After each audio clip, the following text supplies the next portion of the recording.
Assalamualaikum warahmatullahi wabarakatuh. Halo anak-anak hebat, bagaimana kabar kalian hari ini? Semoga kita semua dalam keadaan sehat.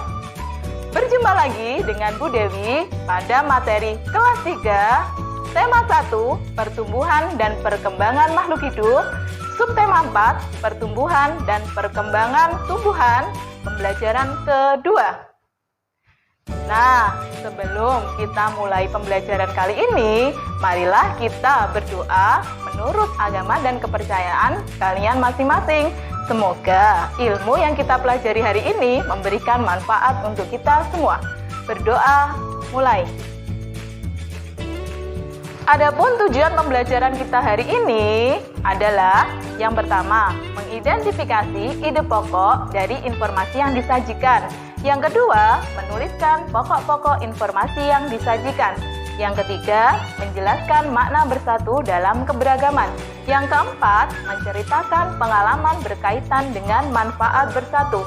Yang kelima, menjelaskan prosedur kombinasi gerakan lari dan lompat dalam bentuk permainan lompat bambu. Dan yang keenam, mempraktekkan prosedur kombinasi gerakan lari dan lompat dalam bentuk permainan lompat bambu.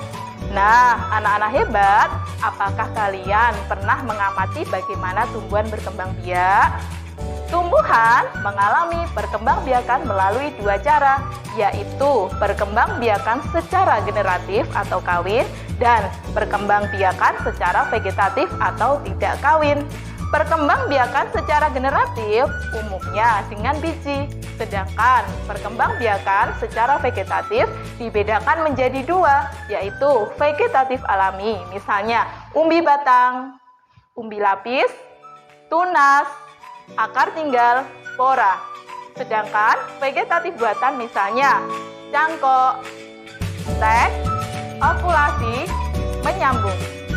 Nah, pada pembelajaran kali ini kita akan mempelajari tentang perkembangbiakan tumbuhan dengan biji. Apa kalian pernah mengamati bagian-bagian biji? Sebagian besar tumbuhan berkembang biak dengan biji. Tumbuhan dewasa akan berbunga dan menghasilkan buah. Di dalam buah tersebut terdapat biji. Biji kemudian berkembang menjadi tanaman baru. Tanaman baru tumbuh menjadi dewasa dan berbuah. Perputaran tahapan perkembangan tersebut membentuk siklus atau daur hidup. Nah, coba sekarang perhatikan gambar bagian-bagian biji ini. Biji memiliki selimut biji. Selimut ini berguna melindungi biji. Embrio sebagai calon tumbuhan baru dan kotiledon merupakan sumber makanan untuk calon tumbuhan baru. Coba sekarang kalian sebutkan contoh tumbuhan berbiji.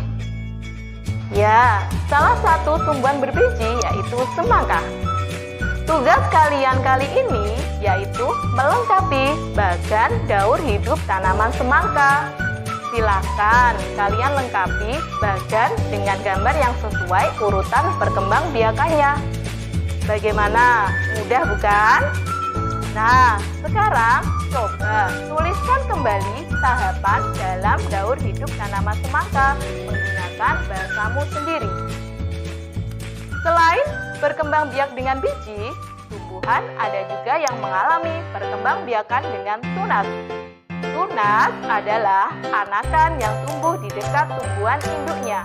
Ada juga tunas yang tumbuh di daun induk. Contoh tanaman tersebut adalah cocor bebek. Sedangkan contoh tumbuhan yang bertunas adalah pisang dan bambu. Tunas pisang tumbuh menjadi tumbuhan baru di sekitar induknya. Begitupun dengan anakan pohon bambu akan tumbuh di dekat tumbuhan induknya. Nah, apakah di sekitar rumah kalian ada tumbuhan bambu? Batang bambu memiliki banyak manfaat. Salah satunya digunakan untuk bermain. Coba sekarang kalian buat kelompok yang terdiri dari 5 orang. Ikuti petunjuk permainannya ya. Yang pertama, seorang pemain akan bertugas melompat. Sementara 4 pemain lainnya bertugas memegang batang bambu. Yang kedua, setiap pasangan memegang bambu berhadap-hadapan dan menggerak-gerakkan bambu bersamaan. Yang ketiga, gerakan bambu dengan buka dan tutup secara bergantian dengan hentakan masing-masing 2 kali hentakan. Yang keempat, pemain yang tidak memegang bambu melompat-lompat pada bambu yang terbuka. Jangan sampai terjepit ya, lakukan secara bergantian. Bagaimana? Seru bukan? Apa yang kalian rasakan setelah melakukan permainan lompat bambu? Bermain lompat bambu ternyata membutuhkan kerjasama antar pemain, baik yang memegang bambunya maupun pemainnya. Jika dalam permainan tersebut tidak ada kerjasama, maka dapat membahayakan pemain dan pemegang bambu. Tangan pemegang bambu bisa terjepit atau mungkin kaki yang melompat tersangkut dan terjepit. Itu semua akan terjadi apabila tidak ada kerjasama yang baik antara pemain. Selain kerjasama, konsentrasi juga sangat diperlukan. Nah, sekarang kalian paham kan pentingnya bekerja sama? Dalam kehidupan sehari-hari, kerjasama dibutuhkan agar pekerjaan kita cepat selesai.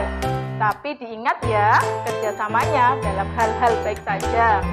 Sekarang, coba kalian jawab pertanyaan yang ada di bawah ini. Apakah kamu bekerja sama dengan teman saat bermain lompat bambu? Yang kedua, bagaimana cara kamu bekerja sama? Yang ketiga, apakah cara yang membuat kamu berhasil bermain lompat bambu? Dan yang keempat, apa yang membuatmu tidak berhasil dalam bermain lompat bambu? Anak-anak hebat, hari ini kita banyak belajar materi yang menyenangkan bukan?